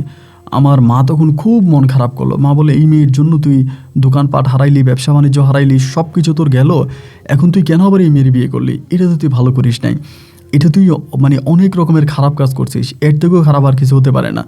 আমি আমার মায়েরে বললাম যে মা আমি তো বিয়ে করেই ফেলছি, এখন আর এসব বলে লাভ কি? আর এসব নিয়ে তুমি কথা বাড়াবাড়ি করো না, কথা কাটাকাটি করো না, আমি যে তোকে বিয়ে করেই ফেলছি তাইলে আর এই নিয়ে কথা নাই। আমার আম্মা তখন আপাতত এটা নিয়ে কোনো কিছু বললো না, শুধু আমারে বললো যে তুই এটা ভালো করিস নাই, এই মেয়েটাকে বিয়ে করে তুই তোর জীবনে আবারও বিপদ ডেকে আনছিস, আল্লাহ জানে তোর জানি কী হবে, এবার কি তুই বাঁচবি না মারা যাবে। এভাবে প্রায় 4 দিনের মতো আমি সামান্তার সঙ্গে আমার নানু বাড়িতে ছিলাম। 4 দিন পরে 5 দিনের দিন সামান্তার জুতা লাগবে, আমারে বললো যে আমি জুতা কিনতে যাব। পরে আমি বললাম যে ঠিক আছে তুমি যেহেতু জুতা কিনতে যাবা তাহলে চলো আমি তোমার জন্য জুতা নিয়ে আসি মার্কেট থেকে। ও আমারে বলে যে না আমি সহ যাবো, আমি জুতা কিনে আনবো। পরে আমি বললাম তুমি সহ যাবা, তুমি বাইরে গেলে সমস্যা হবে না? ও আমারে বলে না আমি বোরকা পরে যাব, কেউ আমাকে দেখবে না। এইটা বললে তখন ও আমার সঙ্গে জুতা কেনার জন্য আমার নানু বাড়ির ওই বাজারের দিকে গেছে। তো ও আর আমি তখন জুতা কিনতেছি, আল্লাহর কি হুকুম আর কি, মানে আমি আসলে সেটা ঠিক জানি না, যে আমার কাছে যেটা মনে হয় যে ওই জুতা দোকানে আমাদের গ্রামের কেউ আমাকে দেখছে। মানে যদি কেউ গ্রামের কেউ না দেখবে তাহলে তো এরকমটা হওয়ার কথা না, আমি আপনাকে ক্লিয়ার করে বলতেছি। তারপরে জুতা দোকান থেকে আমরা তখন ওর জন্য জুতা কিনলাম, কিনে নানু বাড়িতে আসছি। এবং নানু বাড়িতে আসার পরে সেই রাতের বেলায়, মানে যে রাতে আমি নানু বাড়িতে আসছি ওই রাতের বেলায় আমাদের নানু বাড়িতে আবারও পুলিশ, নানু বাড়ির মধ্যে পুলিশ। এবং পুলিশ আসার পরে সামান্তা তখন পুলিশকে বলতেছে যে আমি ওকে বিয়ে করছি, আমাদের কাবিন আছে, আমরা হাজব্যান্ড ওয়াইফ, কিন্তু পুলিশ আমাদের কোনো কথাই শুনলো না, আমার কথাও শুনলো না, সামান্তার কথাও শুনলো না। সামান্তাকে ডিরেক্টলি বলতেছে যে আপনি বিয়ে করেন আর যাই করেন, আপনার নামে মামলা আছে, আমরা আপনি নিয়ে যাব। মানে আমাকে একরকম ওখানে জোর জবস্তি করে আমার সঙ্গে সিনক্রিয়েট করে আমার বউকে তখন এই ঘর থেকে পুলিশ নিয়ে যায়। এবং নিয়ে যাওয়ার পরে আমি জানতে পারি মানে সামান্তার বাবা নিজেই সামান্তার নামে মামলা করে। মানে ওর বাবা কত ডেয়ারিং ছিল। ওকে পুলিশে নিয়ে যায় এবং পুলিশে নিয়ে যাওয়ার পরে আমি তখন আমার নানু বাড়িতে থাকি। আমি কান্নাকাটি করতেছি, আমার নানু বলতেছে ওরে বের করে আনবি এই সেই, এবং ওকে এক রাতে থানায় রাখে, মানে যে রাতে নিয়ে যায় সে রাতে থানায় রাখে এবং পরের দিনে ওর বাবার কাছে ওকে হ্যান্ড ওভার করে। হ্যান্ড ওভার করার পরে আমার বাবা সহ আমাদের গ্রামের তখন 8-10 জন মহিলা তারা বসে। আমি তখন তাদের কাছে যাই, তাদের কাছে গেলে পরে তারা সবাই তখন আমার বলতেছে যে দেখো এই মেয়েটাকে তুমি মানে কখনোই রাখতে পারবা না। সামান্তার বাবা যে পরিমাণের খারাপ, যে পরিমাণের ডিয়ারিং, এই মেয়ের সঙ্গে তুমি কখনোই সংসার করতে পারবা না এবং এই মেয়েকে তুমি ভুলে যাও। আমার আব্বু একই কথা বলে, আমার মাও একই কথা বলে এবং আমাদের গ্রামের যে 8-10 জন লোক আছে তারাও বলে যে সামান্তার বাবা তোমার সঙ্গে মেয়েকে কখনোই সংসার করতে দিবে না, আর এমন মামলা তোমাকে দিয়ে দিবে যে তুমি সারা জীবন জেল খাটা লাগবে, মানে তুমি সারা জীবন জেলে পচে মরবা। সামান্তার বাবা খুব ডিয়ারিং মানুষ, থানার বিভিন্ন মানে বড় বড় অফিসারদের সাথে ওর বাবার ভালো লিঙ্ক আপ আছে, সুতরাং তুমি ওকে ছেড়ে দাও। মানে সবাই আমাকে একই কথা বলতেছে। ভাই আপনি বিশ্বাস করবেন না, মাত্র কয়েকটা দিন সামান্তার সঙ্গে সংসার করেছি এবং মনে হলো যেন এই কয়েকটা দিনে সামান্তা আমার দেহের অক্সিজেন হয়ে গেছে। মানে আমি তখন ওকে ছাড়া আর কোনো কিছুই বুঝতেছি না, জাস্ট পাগল হয়ে গেছিলাম। বাড়ির মধ্যে তখন বসে থাকার পরে এরপরে সামান্তাকে তো এখান থেকে নিয়ে চলেই গেল এবং সামান্তাকে নিয়ে চলে যাওয়ার কিছুদিন পরে, মানে কিছুদিন না প্রায় সপ্তাহখানিক পরে, আমি আপনাকে কিভাবে বলবো বা আপনি বিশ্বাস করবেন কিনা জানি না, তার কিছুদিন পরে সামান্তার সঙ্গে রিফাতের বিয়ে ঠিক হয়েছে। মানে কিছুদিন পরে যেই রিফাত আর সামান্তা একসাথে পালিয়ে আমার বাসায় গিয়েছিল, সেই থেকে আমার জীবনে তুফান নেমে আসলো। আমার ব্যবসা বাণিজ্য, আমার শৈশব থেকে কামানো উপার্জিত টাকায় দোকানপাট, আমার প্রতিষ্ঠান, আমার সব কিছু ধ্বংস ওরা দুজনে করে দিল। সেই দুজনে আবার একইভাবে বিবাহ বন্ধনে আবদ্ধ হলো। তারা আবারও একে অপরকে বিয়ে করবে, এরকম নাকি পারিবারিকভাবে বিয়ে হবে, এমন প্রস্তাবটা আমি পাইছি। তো রিফাত রাজি কেন প্রথমে হলো না আর কেন শেষের দিকে এসে রাজি হলো, এসব আমি জানতাম না। এবং না জানার পরে শেষ পর্যন্ত ওদের দুজনের খুব পারিবারিকভাবে আনন্দ ফুর্তি করে ধুমধাম করে আয়োজন করে তাদের বিয়ে হলো এবং সেই বিয়ের অনুষ্ঠানে রিফাত আমাকে নিজে এসে বিয়ের কার্ড দিয়ে গেল। আমি ওর কিছুই বলি না, ও নিজে এসে আমার বিয়ের কার্ড দিয়ে গেল যে আমরা বিয়ে করতেছি, তুই দোয়া করবি এবং আমাদের বিয়েতে তুই উপস্থিত থাকবি। তা আমি ওর বিয়ের কার্ড গ্রহণ করছি, কিন্তু ওর বিয়েতে আমি যাই নাই। তো ওদের বিয়ে হয়ে যাওয়ার পরে আমার মা তখন আমাকে বলতেছে যে সংসার তো চলা লাগবে, তোর ভাই 3টা আছে, তারাও বাদাইম্মার মতো রাস্তায় ঘুরে, যে যেদিকে পারে সেদিকে নিয়ে খাটায়, টাকা পয়সা দেয় না, বড় অভাবের সংসার। একটা কাজ কর, তুই একটা দোকান দে, তোরা 3 ভাই মিলে চালাইতে পারবি, একটা দোকান দে, যেহেতু তুই ব্যবসা বাণিজ্য সম্বন্ধে তোর ভালো অভিজ্ঞতা আছে, একটা দোকান দিলে তোর ব্যবসা বাণিজ্য ভালোই চলবে, একটা দোকান দে। তো মা যখন আমাকে দোকান দেওয়ার কথা বললো, আমি তখন চিন্তা করলাম যে হ্যাঁ, মায়ের এই প্রস্তাবটা একদম ঠিক আছে, আমি একটা দোকান দিলে মোটামুটি আমি সব কিছু থেকে বেরিয়ে আসতে পারবো। এরপরে আমার আম্মার কাছে কিছু জমানো টাকা ছিল, আম্মার ওই জমানো টাকাগুলো দিয়ে আমি তখন আমাদের এলাকাতেই একটা দোকান দিই, একটা মুদি দোকান দিই প্রথমে। তো একটা মুদি দোকান ভালো করেই চলতেছিল, মানে আমি তো ব্যবসা বাণিজ্যের হাল আগেই বুঝতাম, যার কারণে আমাকে খুব বেশি একটা ব্যাগ পাওয়াতে হয়নি। আমি যে পরিমাণে টাকা পাচ্ছি, ইনকাম করতেছি, এবং তাই দিয়ে আমার মুদি দোকান বেশ ভালোই চলতেছে, কাস্টমারও আসতেছে, বেচা কিনেও হইতেছে এবং সব কিছুই মোটামুটি ঠিক আছে। তো মনটার ভিতরে না কোনো শান্তি পাই না, সবসময় বুকটার ভিতরে কেমন যেন একটা হাহাকার কাজ করতেছে। আমি সামান্তাকে এত কাছে পাওয়ার পরেও, মানে যে সামান্তা আমাদের এলাকাতে সবচেয়ে টপ সুন্দরী ছিল, এর থেকেও বেশি সুন্দরী আর কেউ হতে পারে না, এইরকম একটা সুন্দরী মেয়েকে আমি পাওয়ার পরেও আমি তার সঙ্গে থাকতে পারলাম না এবং সে আমার কাছ থেকে এভাবে চলে গেল, আমি তাকে হারাই ফেললাম। মানে বুকের ভিতরে সামান্তার জন্য এক অন্যরকম ভালোবাসা আর আবেগ কাজ করতেছিল। তা আমার মা কিন্তু আবার আমার এই কষ্টটা বুঝতে পারছে এবং মা তখন আমাকে বললো যে ঠিক আছে, তোরা একটা বিয়ে করাই দিই, মানে তোরা একটা বিয়ে করাইলে তোর এইসব টেনশন ডিপ্রেশন থেকে তুই বেরোতে পারবি। তো যার কারণে মা তখন বিভিন্ন দিকে আমার জন্য মেয়ে খুঁজতেছে, মানে আমাকে বিয়ে করাবে। তা আমার আসলে ভাই ওই মুহূর্তটাতে বিয়ে করার কোনো ইচ্ছে নেই যে আমি বিয়ে করব, কার সঙ্গে সংসার করব, মানে এই ধরনের কোনো ইচ্ছে এবং অনুভূতি কোনোটাই আমার মনে জাগে না। আমি মাকে বললাম যে না মা, আমার আসলে বিয়ে করার কোনো ইচ্ছা নাই, আমি বিয়ে করব না। তখনও মা আমাকে চাপ দিতেছে, না তুই বিয়ে করে ফেল এবং বিয়ে করলে সব কিছু থেকে বেরোতে পারবি। যাই হোক, একটাবার এরকম করতে করতে আমি শেষ পর্যন্ত মাকে আমি সাফ জানিয়ে দিলাম যে তুমি যাই বলো, যেটাই বলো, আমি বিয়ে করব না এবং আমি বিয়ে করবই না, মানে সম্পূর্ণভাবে বিয়ে থেকে আমি তখন সরে চলে আসছি। তো তো আসার পরে এরই মাঝে মাঝে মাঝে আমার রাস্তাঘাটে আমার বন্ধু রিফাতের সঙ্গে দেখা হতো, ওর সঙ্গে কথা হতো, আমি ওর সঙ্গে মানে অনেক কথাবার্তা বলতাম এবং জানতে পারতাম ওর সাংসারিক জীবনে আসলে সুখী নাই। মানে ও মাঝে মাঝে আমাকে বলতো, কিন্তু আমি শুনতে চাইতাম না। আমি বলতাম যে আমাকে বলিস না, আমি শুনতে চাই না। তারপরেও আমাকে জানাইতো যে সামান্ত ওর সঙ্গে এটা করে ওইটা করে, এবং সামান্তকে স্বামী হিসাবে বিন্দুমাত্র পরিমাণেরও সম্মান করে না, ওকে অপমান করে, ওকে অবজ্ঞা করে, এবং মানে যতটুকু পারতেছে সামান্তার সম্বন্ধে খুব বাজে বাজে কথাগুলো আমাকে বলতেছে। আমি তখন বললাম যে দেখ দোস্ত, তোদের পারিবারিক বিষয় আমাকে আর এসবের ভিতরে জড়াইস না, আর তুই তো নিজেই আমার জীবনটাকে এভাবে নষ্ট করলি। তো এমন করে করে তখন সময়গুলো কাটতেছে। একটা পর্যায়ে আমাকে জিজ্ঞেস করে, মানে আমার বন্ধু রিফাত আমাকে জিজ্ঞেস করে যে নীরব, তুই কি এখনও সামান্তাকে ভালোবাসিস? আমি তখন মানে খোলাখুলিভাবে বলি যে হ্যাঁ, ভালোবাসি না, আমি আমার জীবনে যতকাল বেঁচে থাকবো সামান্তাকে ভালোবেসে যাব। ও তখন আমারে বলে সামান্তা তো আমাকে বিয়ে করে ফেলছে এবং সামান্তা তো আমার বউ। আমি বললাম হ্যাঁ, সামান্তা তোকে বিয়ে করতেই পারে, তোরে কেন? সামান্তার 100টা বিয়ে হলেও আমি সামান্তাকে আমি ভালোবাসি। ও তখন আমাকে বলে আচ্ছা, যদি এরকম হয় যে আমি ধর আমার সামান্তাকে তোরে দিয়ে দিলাম, তুই কি সামান্তারে বিয়ে করবি? আমি বললাম হ্যাঁ, যদি তুই আমারে দিয়ে দিস তাহলে তো আমি অবশ্যই বিয়ে করবো, আমি ওরে ভালোবাসি। ও বলে যদি ধর আমার বাচ্চা কাচ্চা হয়ে গেছে তারপর?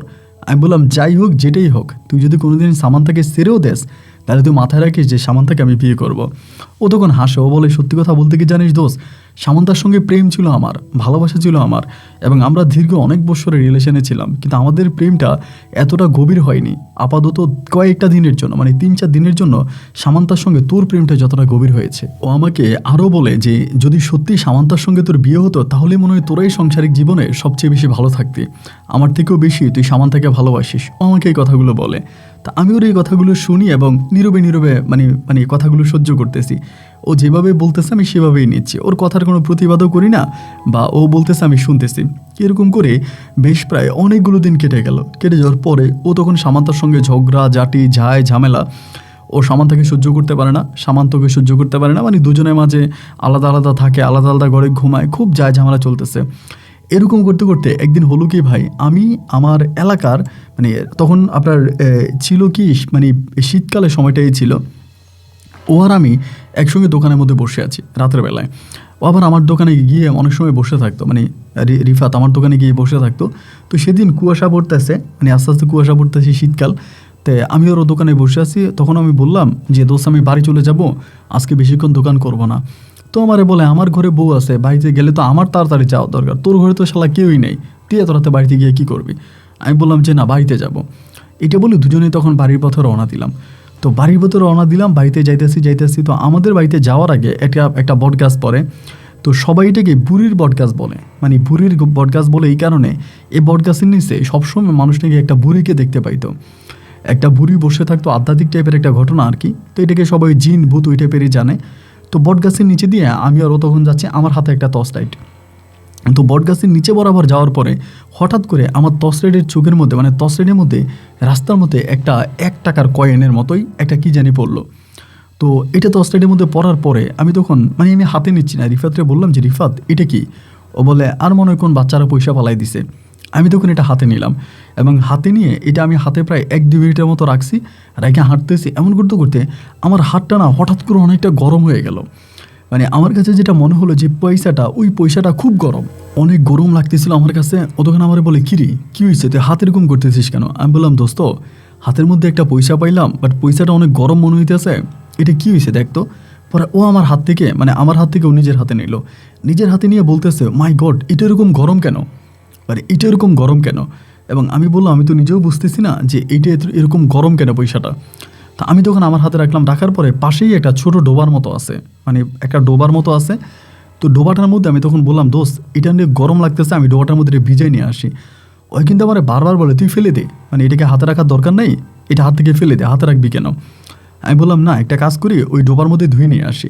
এটা বলার পরে পাশে একটা ডোবা ছিল, মানে ডোবা বলতে ছোট্ট একটা কিছু পানি রাখা ওইখানে, ওই জায়গার মধ্যে আমি তখন পানিতে পয়সাটা ধুইতে গেলাম।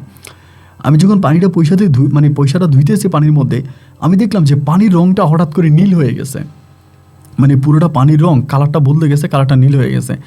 এবং নীল হয়ে যাওয়ার কাছে আমার কাছে তখন পয়সাটাকে একটু অদ্ভুত ধরনের কোনো কিছু মনে হয়েছে। এবং এটা দেখতে ঠিক আমাদের দেশের ওই যে লাল 1 টাকার সিকিগুলো, এখন এগুলো অ্যাভেলেবেল দেখা যায় না, আগে দেখা যেত 1 টাকার কয়েনগুলো লাল, ওই লাল 1 টাকার কয়েনের মতো ছিল। তো এরপরে আমি তখন আসার পরে আমি বললাম যে দোস্ত দেখ আমি পানির মধ্যে এটা ধুইলাম, পানিটা পুরো নীল হয়ে গেছে। ও তখন গিয়ে পানিটাতে হাত দিল, দেখলো যে হ্যাঁ পানিটা নীল হয়ে গেছে। ও আমারে বলে যে এটা কোনো নর্মাল পয়সা না রে দোস্ত, এটা রেখে দিয়ে এটা তোর খুব কাজে আসবে। এই কথা আমাকে আমার বন্ধু রিফাত বলতেছে। তো ওই কথা বলার পরে আমি আর ও তখন রাতের বেলায় চলে গেছি, চলে যেয়ে আমিও শুয়ে গেছি। পয়সাটা আমি আমার ঘরে রাখছি, রেখে শুয়ে গেছি। এ নিয়ে আমার আর কোনো মাথা ব্যথা নাই, কোনো কিছুই নাই। তো পরের দিন আমি আবারও দোকানে চলে গেছি, সকালবেলা দোকান খুলছি। তো পরের দিন হলো কি বিকাল 5টা কি 5:30টার দিকে ও কোত্থেকে জানি দৌড়ে আসছে আমার বন্ধু রিফাত, এবং দৌড়ে এসে আমারে বলতেছে যে নীরব নীরব পয়সাটা কই একটু দেতো। আমারে বলে মানে ওর কথাবার্তা শুনে মনে হচ্ছে পয়সার জন্য পাগল হয়ে গেছে, মানে খুব একটা মানে আগ্রহ নিয়ে আসছে যে পয়সাটা কই, পয়সাটা আমাকে একটু দেতো। আমি বললাম যে পয়সা তো আছে, কিন্তু হঠাৎ করে তুই পয়সার জন্য এরকম করতেছিস কেন, কী হয়েছে? আমার বলে দোস্ত আমি যা বলতেছি তুই তাই কর, পয়সাটা আমার কাছে একটু দে, পয়সাটা কই রাখছিস বল। আমি বললাম পয়সা আমার কাছে আছে এবং যেখানে রাখার আমি রাখছি, তুই এমন কেন করতেছিস, মানে কি হয়েছে আমার কাছে বল না, আমি আগে শুনি। আমার বলে তুই কি পয়সাটা দিবি কি না? আমি বললাম যে হ্যাঁ দিব। এবং আমারে বলতেছে তুই যত টাকা চাস, তুই যা চাস আমি তোরে তাই দিব, তাও তুই আমার পয়সাটা দিয়ে দে। দোকানের মধ্যে আমি তখন একটু দুষ্টমি করে, এটা কিন্তু সিরিয়াস না, দুষ্টমি করে ওকে হাসতে হাসতে বলতেছি যে আমি যদি তোর ঘরের বউটা চাই তাই তো আমার বউটা দিয়ে দিবি। বলে হ্যাঁ, যদি এই পয়সাটা দিয়ে তুই আমার কাছে আমার বউরে চাস, আমি তোর আমার বউরেও দিয়ে দিব। পরে আমি বললাম তুই মাথা ঠান্ডা কর, পয়সাটা আমার কাছে আছে, আমি তোর পয়সাটা দিয়ে দিব। এটা বলে আমি ওরে বসাইছি, বসায়া আমি তখন দোকানদারি করতেছি, কাস্টমার আসতেছে, কাস্টমার বিদায় করতেছি। ওর মোবাইলে বারবার কল আসতেছে, এবং কল যে আসতেছে মানে ও যে কথা বলতেছে কখনো বাংলায় বলে কখনো ইংলিশে বলে, এবং ওর কথাবার্তা বলার ধরন দেখে যেটা মনে হলো যে ও বিআইপি কোনো লোকজনের সাথে কথা বলতেছে, মানে উপরস্থ কোনো লোকের সঙ্গে কথা বলতেছে। তো এমন করতেছে, তখন আমার কাছে যেটা মনে হলো যে পয়সাটা তাহলে নর্মাল কোনো পয়সা না, মানে এই পয়সাটা মূলত নর্মাল কোনো পয়সা না, এটা খুব দামি একটা পয়সা। এবং যেহেতু এটা নিয়ে এরকমভাবে ও মানে হঠাৎ করে এতটা এক্সাইটেড হয়ে গেল, দৌড়িয়ে আমার কাছে আসছে বা একরকমও কান্নাকাটি করতেছে পয়সাটার জন্য, তাহলে এটা নর্মাল কোনো পয়সা না, এটার অনেক ভ্যালু আছে, আর অনেক ভ্যালু আছে বলেই কিন্তু এরকমটা করতেছে। আমি তখন করলাম কি যে মানে চুরিমুরি করতেছি, মাগরিবের আজান দিয়ে দিছে। আমার বলে দোস্ত, আমি বললাম তুই দোকানে বয়, আমি মাগরিবের নামাজটা পড়ে আমি আসতেছি। এটা বইলে ওরে আমি দোকানে বসাইছি, বসা আমি তখন মাগরিবের নামাজের কথা বলে আমি মাগরিবের নামাজটা পড়ছি, পড়ে আমি দৌড়িয়া বাড়িতে গেছি, মানে মাগরিবের নামাজটা জামাতে পড়ছি, পড়ে দৌড়িয়া বাড়িতে গেছি। বাড়িতে গিয়ে পয়সাটা আমি বাড়িতে ভালো করে লুকে আসছি। আগে তো ধরুন অন্য কোনো একটা জায়গায় রাখছি, এরপরে পয়সাটাকে ভালো করে বাড়িতে লুকে আমি তারপর আবার দোকানে আসছি। আসার পর ও বলে তোর এত সময় লাগলো কেন, এত সময় কেন লাগলো, তুই আমার সঙ্গে চল, আগে পয়সাটা দে এরপর তুই কথা বলিস। আমি বললাম দোস্ত পয়সাটা তো পাই না। ও বলে পাই না মানি? আমি বললাম হ্যাঁ, তোর সঙ্গে কথা বলতে মানে তোর সঙ্গে দোকানে বসে আমি নামাজ পড়ছি, পরে একটু বাড়িতে গেছিলাম, এই জন্যই লেট হয়েছে, কিন্তু বাড়িতে গিয়ে আমি আর পয়সাটা পাইতেছি না, পয়সাটা যে কই রাখছি আমি আর এটা পাই না। ও তখন বলতেছে আরে কি বলিস তুই, এটা একটা কোটি টাকার সম্পদ। আমি বললাম কোটি টাকার সম্পদ? ও বলো বলো তুই দোকান বন্ধ কর, আমরা পয়সা খুঁজতে বাড়িতে যাই। তা আমি দোকান বন্ধ করছি, ও আমার সঙ্গে আমার বাড়িতে গেছে।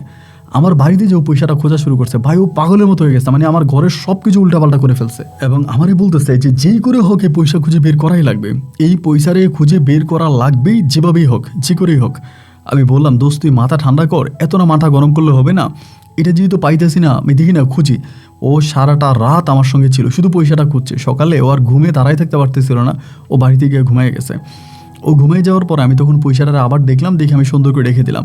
পরের দিন ঘুম থেকে উঠে মুখ টোক না দিয়ে আমার দোকানে চলে আসছে। আইসা তখন দোকানে কাস্টমার ছিল না, তখন প্রায় দুপুরের পরে আমার দোকানে আইসা বলতেছে যে নীরব পয়সাটা পাইছিস? আমি বললাম তুই আর আমি সারা রাত মিলিয়ে তো পয়সা খুঁজলাম, কই পয়সা তো পাওয়া গেল না, পয়সা পাইলাম না, তো তুই চলে গেলে আমি তো ঘুমিয়ে গেছি, আর ঘুম থেকে উঠে তো আমি দোকান খুলছি, আমি তো জানি না। ও আমার বলে দোস্ত পয়সাটা কি আসলেই আছে, আসলে কি হারাই গেছে না তুই লুকিয়ে রাখছিস? আমি বললাম জানে না, এটা হারাই গেছে, আমি তো এটারে পাই না। মানে ও তখন পাগলের মতো হয়ে গেছে পয়সাটার জন্য। তখন আমি বললাম যে আচ্ছা রিফাত, আমার কাছে সত্যি করে বলতো এই পয়সাটার মধ্যে এমন কি আছে যার জন্য তুই এরকম পাগলামি করতেছিস, মানে এটার মধ্যে এমন কি আছে আর এটা পাওয়ার জন্য তুই এতটা এক্সাইটেড হয়ে গেলি, এটা কি? ও তখন আমারে বলে দোস্ত এটা আমার সারা জীবনের অর্জন, এটা পাইলে আমার সারা জীবনের পূর্ণতা পূরণ হইতো, আমার আর কোনো কিছুর প্রয়োজন ছিল না। তো বারবার বলে এটা কোটি টাকার সম্পদ, আমাকে এটা বলে। তা আমি ওরে বললাম যে আসলে কি এটা তোর খুব দরকার? ও আমারে বলে এটা আমার শুধু দরকার না, এইটা আমার সারা জীবনের উপার্জন, মানে এটা পাইলে আমার জীবনে কিছুই লাগে না। আমি বললাম যে আচ্ছা ধর আমি তোর এটা দিয়ে দিলাম। কথার কথা ধর আমি যেমনি পারলাম খুঁজা টুইজা যেভাবে হোক বের করে আমি তোর এটা দিলাম, এবং এটা যদি আমি তোরে দিয়ে দিই তাহলে তুই আমারে কি দিবি? ও বলে এইটার বিনিময়ে তুই আমার কাছে যা চাস আমি তোরে তাই দিব, প্রয়োজনে আমার বাবার যত সয় সম্পত্তি আছে আমি সব তোর নামে লিখে দিব এবং তুই যা বলবি আমি তাই করব। আমি বললাম ধর তোর বাবার কোনো সয় সম্পত্তি আমার দরকার নাই, আমি যদি তোর বউ সামান্তারে চাই তাহলে কি সামান্তার আমায় দিয়ে দিবি এই পয়সাটা দিলি? ও বলে হ্যাঁ, আমি তোরে কথা দিলাম তুই সামান্তারে যেমনি বলিস আমি তোরে এমনি সামান্তারে দিয়ে দিব, তুই যদি আমার এই পয়সাটা দিয়ে দেস। আমি বললাম যে সত্যি বলতেছিস? ও বলে হ্যাঁ সত্যি বলতেছি। আমি বললাম তুই তোর বউরে বিক্রি করবি ওই 1 টাকার কয়েনের জন্য? ও বলে হ্যাঁ, আমি আমার বউকে বিক্রি করবো 1 টাকার কয়েনের জন্য। আমি বললাম তাহলে তো হয়েই গেল, তুই যদি তোর বউকে 1 টাকার কয়েনের জন্য বিক্রি করিস তাহলে আমি তোকে এই কয়েনটা দিব, কয়েনটা আমি যেমনি বাড়ি খুঁজে বের করবো তোরে দিব। ও আমার হাত ধরে বলতেছে তাহলে কখন দিবি বল? আমি বললাম ধর আজকে রাত্রি। ও বলে আজকে রাত্রে কখন? আমি বললাম আজকে রাত্রে 11টা বাজে আমি দোকান বন্ধ করব, তুই সামান্তারে নিয়ে আমার দোকানের কাছে আসবি এবং আসার পর আমি তোরে পয়সাটা দিব, তুই সামান্তার আমারে দিয়ে দিবি। ও বলে হ্যাঁ আমি রাজি আছি। আমি বললাম তাহলে তো এখন বাড়ি যা। ওরে বাড়িতে পাঠাই দিয়ে আমি তখন দোকানে বসে আছি আর ভাবতেছি যে ও কীভাবে সামান্তারে নিয়ে আসবে, মানে আমি কিছুই বুঝতে পারতেছিলাম না। তারপরেও বসে আছি, মানে এখানেই বসে আছি এবং বসে থাকতে থাকতে থাকতে থাকতে রাতের বেলায় গিয়ে মানে সন্ধ্যার সময় গিয়ে আমি কয়েনটাই না দোকানে রাখছি। রাত্র 11টার কথা বলছে, ও 10টার দিকে আমার দোকান তখন খোলা, ও সামান্তারে নিয়ে আমার দোকানের সামনে, মানে সামান্তারে নিয়ে আমার দোকানের সামনে যখন আসছে আমি অবাক হয়ে ওর দিকে তাকায় আছে। ও পাগল হয়ে গেছে পয়সাটার জন্য, মানে পুরো পাগল হয়ে গেছে। আমার বলে দোকান বন্ধ কর। আমি তখন দোকানের শাটার ফালাইলাম, দোকানের শাটারটা বন্ধ করে আমি দোকানের পিছনে একটা বসার জায়গা আছে ওইখানে গেলাম। যাওয়ার পরে ও বলে নে তোরে সামান্তারে দিলাম, তুই সামান্তারে নিয়ে যা, তারপর আমার পয়সাটা দে। সামান্তা তখন একদম নির্বাক চোখে কতক্ষণ আমার মুখের দিকে তাকায়, কতক্ষণ ওর মুখের দিকে তাকায়। তখনও কিন্তু সামান্তার ঘরে কোনো সন্তানাদি হয়নি, মানে কোনো বাচ্চা কাচ্চা হয়নি। আমি তখন সামান্তাকে বললাম সামান্তা তোমার জামাই রিফাত কি বলতেছে শুনতেছো? ও আমার দিকে তাকায় আছে। আমি বললাম ও সামান্তা তুমি কি শুনতেছো যে তোমার জামাই রিফাত তোমারে বিক্রি করে দিচ্ছে 1 টাকার কয়েনের জন্য? এই কথাটা বলা মাত্রই ওর চোখের পানিগুলো তখন বেয়ে বেয়ে নিচে পড়তেছে, মানে ও কান্না করে দিছে। ও কান্না করতেছে, চোখের পানিগুলো পড়তেছে, আমার দিকে তাকায় আছে। তো আমি তখনও ওর দিকে তাকায় আছে, তাকায় দেখে বলতেছি তুমি কি বুঝতেছো যে তোমার জামাই 1 টাকার কয়েনের জন্য তোমাকে বিক্রি করে দিছে? ও কোনো কিছু বলে না। আমি তখন বললাম রিফাত সত্যি তো তুই সামান্তাকে আমার কাছে বিক্রি করবি 1 টাকার কয়েনের জন্য? ও বলে হ্যাঁ বিক্রি করবো। আমি তো সামান্তারে তোর কাছে নিয়ে দিলাম। আমি বললাম সত্যি তো? বলে হ্যাঁ সত্যি। আমি বললাম সামান্তা তোমার কিন্তু বিক্রি করে দিচ্ছে আমার কাছে। ও কিছুই বলে না। আমি বললাম তুই কি আমার কাছে বিক্রি হতে রাজি আছো? ও শুধু 2টা চোখের পানি ফেলে দিয়ে আমাকে বললো হ্যাঁ আছি। আমি তখন দোকানের ক্যাশে গেলাম, ক্যাশের কাছ থেকে পয়সাটা বের করে আনলাম এবং এই পয়সাটা এনে আমি তখন পয়সাটা রিফাতের হাতে দিলাম। ওর হাতে পয়সাটা দেওয়া মাত্রই ও মনে হয় 1টা সেকেন্ডও এখানে দাঁড়াই ছিল না, পয়সাটা হাতে নিয়ে ওইখান থেকে মনে হয় ছু করে উড়াল দিয়ে চলে গেল। চলে যাওয়ার পরে সামান্তা তখন ওখানে দাঁড়ায় আছে। আমি ওর হাত ধরে ওর দোকানের ভিতরে আনছি, দোকানটা খুইলা দোকানের ভিতরে আনছি। শীতকাল তো বাইরে ঠান্ডা পড়তেছে। দোকানে আনছি, আনার পরে আমরা বসালাম, বসায় বললাম সামান্তা এটা কি হইল? ও কিছুই বলে না, আমার দিকে তাকায় আছে। আমি বললাম বলো না এটা কি হইল? ও বলে আমার স্বামী আমাকে 1 টাকার জন্য বিক্রি করলো। আমি বললাম আর তুমি বিক্রি হতে রাজি কেন হলা? ও বলে কারণ আমাকে যার কাছে বিক্রি করতেছে আমি তো তাকে ভালোবাসি, তাই রাজি হলাম। আমি বললাম মানে কি? ও বলে হ্যাঁ। ও ঘরে গেল এবং ঘরে গিয়ে আমি বেশ কয়েকদিন ওর সঙ্গে ঝগড়া করতেছি, ঝামেলা করতেছি। আমি ওকে ডিভোর্স দিয়ে তোমার কাছে চলে আসবো, আমি তোমার সঙ্গে সংসার করব, আমি ওকে ছেড়ে দেবো, আমি এগুলো বলতেছি। ও আমাকে বলতেছে চলে যা চলে যা, আমাকে বারবার বলতেছে যে চলে যা, আমি তোরা রাখবো না, তুই নীরবের কাছে চলে যা। এগুলো আমাকে বেশ কয়েকদিন ধরেই বলতেছিল। তো আজকে হঠাৎ করে আমাকে গিয়ে বলতেছে আমি তোরা নীরবের কাছে দিয়ে আসবো, তুই যাবি? আমি বললাম হ্যাঁ যাব। তো এই কথা বলার পরেও তখন আমার হাত ধরলো, হাত ধরে আমাকে ঘর থেকে বের করলো, বের করে বলে নীরবের কাছে একটা 1 টাকার কয়েন আছে, আমার ওই কয়েনটা লাগবে, আমি ওর কাছ থেকে কয়েনটা নিব আর তোমার ওর কাছে দিয়ে দিব। তো আমি ওরে বললাম যে তুমি কি আমাকে বিক্রি করতেছো? আমার স্বামী রিফাত তখন আমাকে বললো যে হ্যাঁ তুই যদি মনে করিস বিক্রি তাহলে সেটা বিক্রি, কারণ তুই তোরে পছন্দই করিস, এখানে বিক্রি আর না বিক্রির কী আছে। এই বলে ও আমাকে নিয়ে দোকানে আসছে এবং এসে এই তো এটা ঘটলো। আমি বললাম ও তো তোমাকে 1 টাকার জন্য আমার কাছে বিক্রি করে দিল, এখন আমি তোমাকে কি করব? ও আমাকে বললে আমি তোমার সঙ্গে থাকতে চাই, আর ও আমাকে বিক্রি না করলেও আমি ওকে ছেড়ে তোমার কাছে একদিন চলে আসতাম। সেদিন ওকে আমি এই দোকানে আমার দোকানে আমি ওকে বুকে জড়িয়ে ধরলাম, জড়িয়ে ধরে কোবালে চুমু দিয়ে বললাম সামান্তা আমার ধন সম্পদ অর্থ আভিজাত্য কোনো কিছুরই প্রয়োজন নাই। আমি যেই টাকাটা মানে যেই কয়েনটা আমি পেয়েছিলাম আমি জানি না কয়েনটার মধ্যে কী আছে, তবে কয়েনটার ভিতরে আমি এই আধ্যাত্মিক জিনিসগুলো পাইছিলাম। পানিতে ধোয়ার পরে পানিটা নীল হয়ে গেল, হাতে নেওয়ার পর আমার হাতটা পুড়ে যাচ্ছিল, এটা একটা ম্যাগনেটের মতো ছিল। এবং সামান্ত আমাকে বলতেছিল যে এইটা কোনো নর্মাল কয়েন না, এটা অনেক দামি কিছু হবে, কারণ আমি দেখেছিলাম ও বিদেশে অনেকের সঙ্গে বিষয়টা নিয়ে কথা বলতেছে মোবাইল ফোনে। তার মানে এটা খুব দামি কোনো কিছু হবে যেটা তুমি ওকে দিয়ে দিয়েছো। তবে আমারও তো সম্পত্তির কোনো কিছুর প্রয়োজন নাই। আমার একটা ছোট্ট দোকানদার স্বামী দরকার। আমি শান্তি চাই, ভালোবাসা চাই, আমি অর্থ আভিজাত্য চাই না। আমি সেদিন সামান্তাকে বুকে ছড়িয়ে তুললাম। সারাটা রাত আমার ওই দোকানে দুজন কাটিয়ে দিলাম। সকালে সূর্য মামা উদয় হওয়ার পরে আমি সামান্তাকে নিয়ে কোর্টে গেলাম। কোর্টের মাধ্যমে তখন রিফাতকে ডিভোর্স করালাম। রিফাতকে যেদিন ডিভোর্স করালাম সেদিন বিকালে আমি সামান্তাকে বিয়ে করে আমার ঘরে নিয়ে আসছি। আমার মা কোনো কিছুই বলল না, নীরবেই সব কিছু সহ্য করে নিল। এবং সামান্তাকে ঘরে আনার পরে আমি সামান্তার সঙ্গে আমার সংসার জীবন শুরু করি। আমার একটা দোকান থেকে পরে আমার 3টা দোকান হয় এবং 3টা দোকানের ভিতরে 3টা দোকানে আমার খুব জমজমাট চলে এবং রাজশাহী শহরে আমি শেষ পর্যন্ত জায়গা কিনতে পেরেছি। এবং এক কথায় বলতে গেলে আমি সামান্তাকে নিয়ে অনেক অনেক বেশি সুখে আছি। এই মুহূর্তে আমার 3টা কন্যা সন্তান এবং একটা ছেলে সন্তান আছে। আমি 4 সন্তানের বাবা এবং আমার সামান্তা আমাকে এত বেশি ভালোবাসা দিয়েছে, যার কাছ থেকে আমি এত ভালোবাসা পেয়েছি, আমার কাছে মনে হয় যেন পৃথিবীটাই আমার জন্য স্বর্গ। আমরা এখন দুজনে অনেকটা সুখে আছি। আর আপনাকে রিফাতের কথা একটু বলে রাখি, এই কয়েনটা আসলে অনেক দামি কিছু ছিল। এটা আসলে কি ছিল আমি তা আজ পর্যন্ত বিশ্লেষণ করিনি। আমি আজ পর্যন্ত জানি না যে এটা আসলে কি ছিল। কিন্তু এই কয়েনটা আমি বিক্রি করার পরে রিফাত সিরিয়াসলি কিছুদিন পরে দুবাইতে চলে যায় এবং দুবাইতে গিয়ে ও এখন বাংলাদেশের হাতে গোনা কয়েকটা ধনী লোকের ভিতরে একজন। দুবাইতে বাড়ি কেনে, ইউএসএতে বাড়ি কিনে, বিভিন্ন জায়গায় ওর ব্যবসা বাণিজ্য। এক কথায় বলতে গেলেও এখন কয়েক কোটি টাকার মালিক, শত শত কোটি টাকার মালিক নয়, কয়েক কোটি। এবং ও 2টা বিয়ে করেছে এবং 2 বউ নিয়েও বেশ সুখে আছে। ওরও ছেলে মেয়ে আছে। এখনও রাস্তাঘাটে আমার সঙ্গে দেখা হলে কথা হয়। কিন্তু আমি যদি জিজ্ঞেস করি দোস্ত কয়েনটার মধ্যে আসলেই কী ছিল, ও আসলে কিছুই বলে না। তো এই ঘটনাটা আমাদের এলাকায় যারাই জানে, লাইক আমার মা বা আমার ভাইয়েরা যারাই জানে, সবাই আমার গালাগালি করে। আমার ভাইয়েরা আমার বলে, আজকে যদি কয়েনটা থাকতো আপনি কত কোটি টাকার মালিক হইতেন, আপনি এটা কী করলেন? আপন ভাই, আপনি বিশ্বাস করেন আমি না কাউকে বুঝাইতে পারতেছিলাম না। শত কোটি টাকার মাঝেও না আমি সেই সুখ পাইতাম না যেই সুখ আমি সামান্তার মাঝে পেয়েছি। আমার কাছে মনে হয় যে সামান্তাই হচ্ছে আমার জান্নাত। আর আমি সামান্তাকে এতটাই ভালোবাসি, আমার কাছে মনে হয় যে প্রতিটা সেকেন্ড আমার কাছে অনেক বেশি মূল্যবান। আমি আল্লাহর কাছে হাত তুলে প্রার্থনা করি যেন মৃত্যুর পরেও বাকি জীবনটা আমি সামান্তার সঙ্গে থাকতে পারি। আমার কোনো কিছুর প্রয়োজন নাই। আজ আমার 3টা ব্যবসা আছে এবং 3টা ব্যবসা থেকে মোটামুটি 2 লাখ টাকার মতো মাসে আমার ইনকাম হয়। আমরা দুজনে অনেক ভালো আছি। আমার ছেলে মেয়েগুলোকে ভালো ভালো স্কুলে পড়াশোনা করাচ্ছি এবং রিফাত আরও বড়লোক হোক, রিফাতের প্রতি আমার কোনো অভিযোগ নাই। কিন্তু আমার বউকে নিয়ে আমি অনেক ভালো আছি। আমার বউ এবং আমরা দুজনেই আপনার গল্প শুনি।